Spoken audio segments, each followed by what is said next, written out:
Hey everybody, it's Craig with Smartphone Emmy. Today we're going to have a face-off between Samsung's Galaxy S and Motorola's Droid X. We're going to kick this off talking about specifications on both of these phones. Before I get to it, I want to let you know the displays are turned up as bright as they will go, and they're both hooked up to the same Wi-Fi network. Alright, the Galaxy S, a quad-band GSM phone, tri-band 3G, weighs 119 grams. Build quality is very nice, high-grade plastic on the back and sides. Nice smoke metal gray rim around the entire perimeter of the front of the phone. Got a little metal accent here around the camera on the back. Phone feels very solid, feels very good in your hand. The Droid X weighs in at 153 grams. It's dual band CDMA, EVDO Rev A 3G. Build quality is very good. You've got high grade plastic along the front and sides. You've got a metal back. You've got a nice soft rubberized texture coating around the entire phone. Phone feels very good in your hand. Build quality is very, very solid. Taking a look around the Galaxy S, on the bottom is the microphone. Left-hand side is the volume rocker up and down.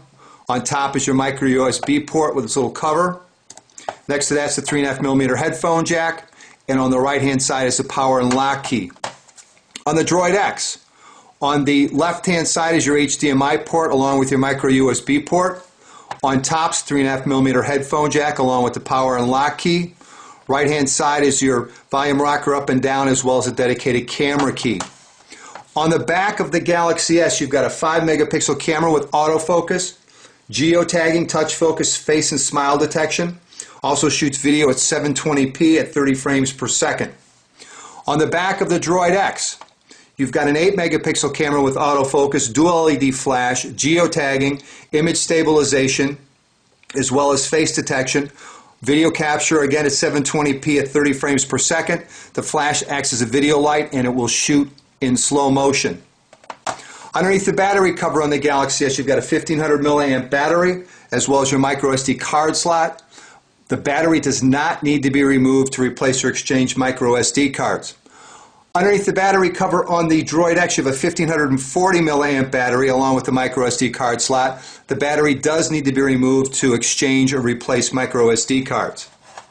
Alright, on the front of these phones, Samsung Galaxy S has a 4-inch Super AMOLED capacitive touch display showing 480 by 800 pixels, offers multi-touch and accelerometer sensor as well as a proximity sensor.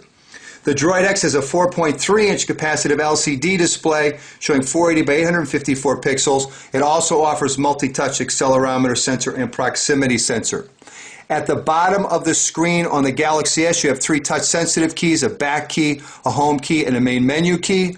On the Droid X, you have 4 physical keys, a search key, a back key, a home key, and a main menu key. The memory on the Galaxy S comes in 2 versions, 8GB and 16GB, and they come with 512 megabytes of RAM, 2 gigabytes of ROM. 2 gigabytes of ROM. You can expand memory an additional 32 gigabytes through micro SD cards.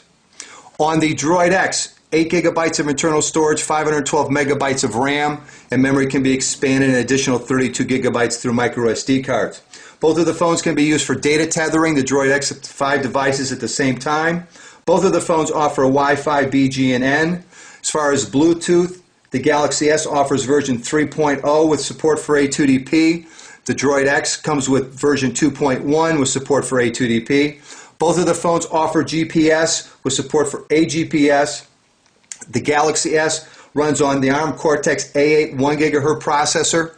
The Droid X operates on Texas Instruments OMAP 36030 1 GHz processor, also has a separate graphics chip.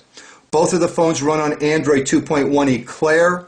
The Galaxy S has Samsung's TouchWiz 3.0 user interface overlay, and the Droid X has Motorola's Moto Blur overlay.